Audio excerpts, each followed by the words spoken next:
Quatrième vidéo de notre série de vidéos par rapport au paradoxe féminin. Pourquoi les hommes s'investissent-ils tant dans l'apprentissage de la séduction? Il faut revenir un petit peu à la nuit des temps. Non, c'est faux, je rigole. On va pas revenir à la nuit des temps.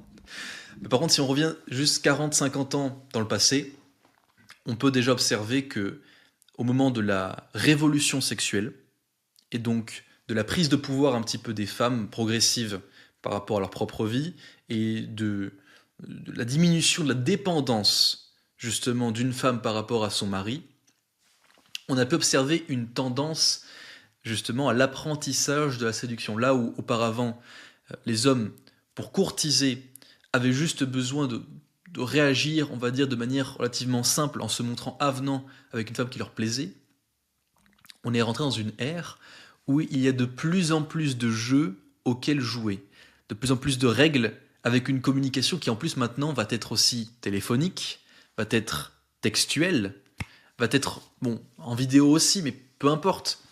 Toutes ces manières de communiquer qui rajoutent donc des niveaux de compréhension supplémentaires, ainsi que tout un cadrage avec l'apparition des applications de rencontres qui nous demandent de rester concentrés.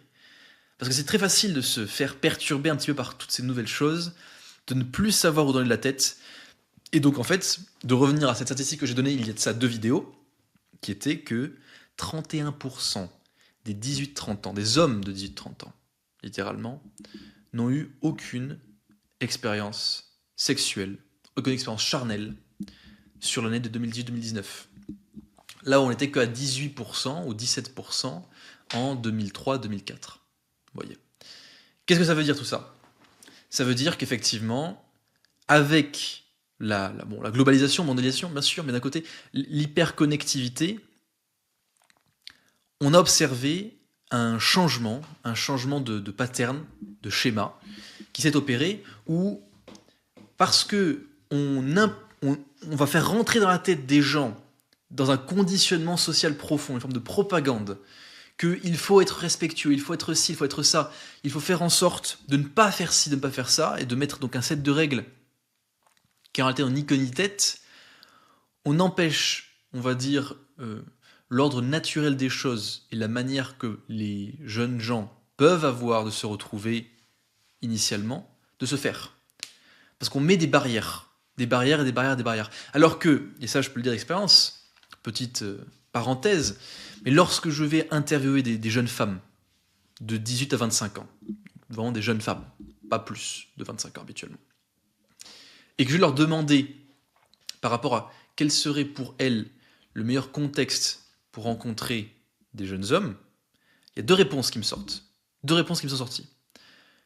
La première, c'est pour des jeunes femmes donc assez jeunes qui sont donc dans des groupes d'amis et elles veulent justement se faire introduire par des amis à ces jeunes hommes-là. Parce que c'est le plus simple pour elles et parce que forcément, étant donné qu'elles sont habituellement étudiantes, c'est la chose naturelle qui leur vient. Pour des jeunes femmes qui vont être plus âgées, on va dire entre 23 et 28 ans, la réponse qui vient, c'est qu'ils viennent me voir. Mais pas au bar, pas en boîte de nuit. Non. Qu'ils viennent me voir, me parler, m'approcher dans la rue, parce que je suis ouverte. Là où la propagande nous fait dire que non, ce n'est pas bien, il ne faut pas faire ça, on va déranger, c'est pas possible. Alors, je précise, il y a une manière de faire, bien sûr. On ne va pas directement aller voir la demoiselle et commencer à baisser son pantalon. Ce n'est pas ça. Ce n'est pas ça. Ou encore moins la siffler et faire en sorte de lui faire une remarque désobligeante. Non. Et par contre, du moment qu'on vient avec des intentions qui sont claires et qu'on est intéressé par apprendre à connaître la demoiselle, ça ne peut pas mal se passer. Parce qu'encore une fois, dans la démarche qu'on va avoir, on va respecter cette personne comme un être humain. Vous voyez?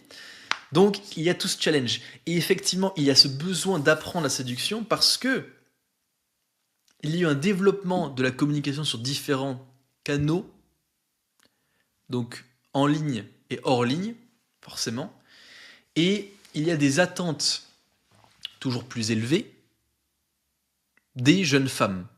Mais est-ce que c'est vraiment des attentes toujours plus élevées? Parce que si on les écoute, au final, elles ne veulent pas grand-chose. Si on les écoute, elles veulent juste un homme qui est gentil, qui est attentionné, qui est plutôt intelligent, en tout cas qui a la discussion, qui a la conversation et qui a un sens de l'humour. C'est ce qu'elle mentionne. Donc on pourrait se dire, mais où est le problème dans ce cas-là? Pourquoi est-ce que je ne rencontre pas des jeunes femmes et pourquoi ça ne se passe pas bien? Parce qu'il y a une différence fondamentale entre ce que l'on dit que l'on veut et ce que l'on veut réellement. Et il y a tout un set de coutumes, de choses qui sont bon, habituellement culturelles, mais qu'on retrouve en tout cas dans la société occidentale, qui vont correspondre à ce qu'on appelle la séduction, la danse rituelle de séduction. Et il faut, malgré soi, apprendre ce set de règles pour pouvoir jouer au jeu. Et jouer au jeu des relations hommes-femmes, tout simplement. Et les seules personnes qui ne sont pas atteintes par ce jeu de séduction, il y en a, hein, il y a une catégorie, mais qui est infime. C'est les personnes qui sont, donc ce que moi j'appelle le niveau 2, j'ai fait une vidéo à ce sujet, niveau 1 et niveau 2 de relation, c'est les personnes qui sont guéries. Parce que les personnes qui sont guéries, elles n'ont pas besoin de jouer à des jeux. C'est amusant, certes, on se comprend, certains types de jeux en tout cas, mais ce qu'on pourrait considérer la danse rituelle de séduction, elle ne s'applique pas de la même manière à une personne guérie. Maintenant, trouver des femmes qui sont guéries dans la rue, il faut y aller, il faut courir, il faut en courir du kilomètre. On n'en trouve pas. Parce que la nature des femmes est généralement réactive, parce qu'elles ont une énergie qui est prédominante féminine, et donc effectivement, elles n'auront pas fait ce travail de guérison. Bon, vous me direz, les hommes habituellement non plus. Ce n'est qu'une infime poignée d'hommes qui aura fait ce travail. Mais par contre, il y aura quand même une proportion qui sera supérieure. Parce qu'ils seront proactifs.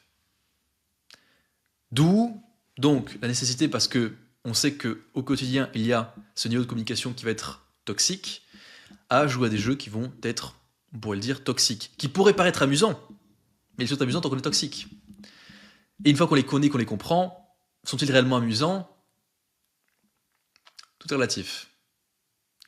D'où la nécessité donc d'apprendre à séduire. Et certains qui diraient mais ce n'est pas authentique. Mais ces personnes se mentent. Elles se mentent à elles-mêmes. L'authenticité, qu'est-ce que c'est? Si ce n'est un ensemble de choses qui ont été apprises. Qu'est-ce qui est inné?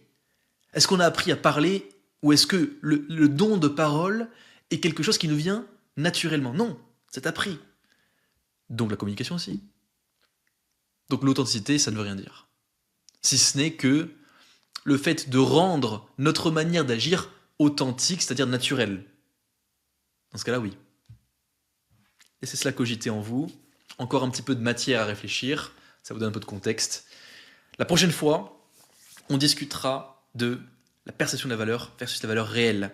Et comment des individus, hommes comme femmes, principalement des femmes vu qu'on traite des femmes habituellement sur ma chaîne, vont utiliser cette stratégie, on va dire, d'influence, de manipulation, pour biaiser la perception de la valeur, pour qu'en fait on puisse se baser sur la valeur perçue uniquement, et non pas sur la valeur réelle, et donc en fait camoufler, je vais le dire très clairement, camoufler un tas de merde sous forme d'un gâteau au chocolat. On se retrouve très bientôt.